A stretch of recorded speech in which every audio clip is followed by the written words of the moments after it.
And how does having brands such as Dan Murphy's and BWS impact your role? So I think there's a few parts to it. Firstly, is that there's a customer at the end, and that's where our focus is always. So there's a customer that is the end customer, who's a purchaser, a shopper at BWS or Dan Murphy's. Might seem obvious, but a lot of organisations don't start there, do they?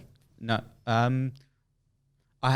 mean, yes, they don't start there, but it's a focus of what we do. Yes. As in the use cases that are set up in the data-led transformation tribe are centered around our customer, whether it's the customer as the end customer or the customer as in an employee within the Dan Murphy's, BWS, Jimmy Brings, within those brands, if you look at it like that.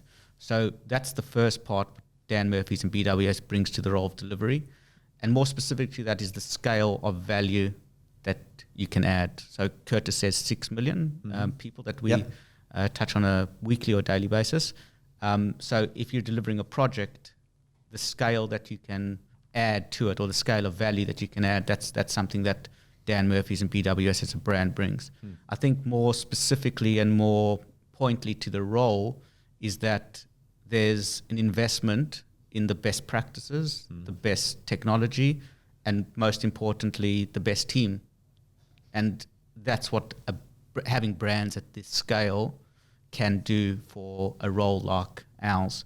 Yet at the same time, we're still developing as Endeavour X. Yes. So as a little man, me, not just in heart, but little man in terms of stature within the organisation, I can have a real impact, a real influence on the way that we work, for example, as a delivery lead.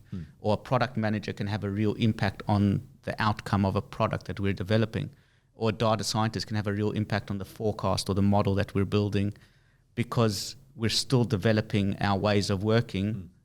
But at the same time, the value that we add and the investment that we have is just, I think that's unique to having such a big brand or such a well-known brand with such a new way of working. I think everybody, I think since Endeavour demerged from the parent company, a year, 12 to 18 months ago, whenever it was, and again gets variously described as a 10 to $15 billion startup.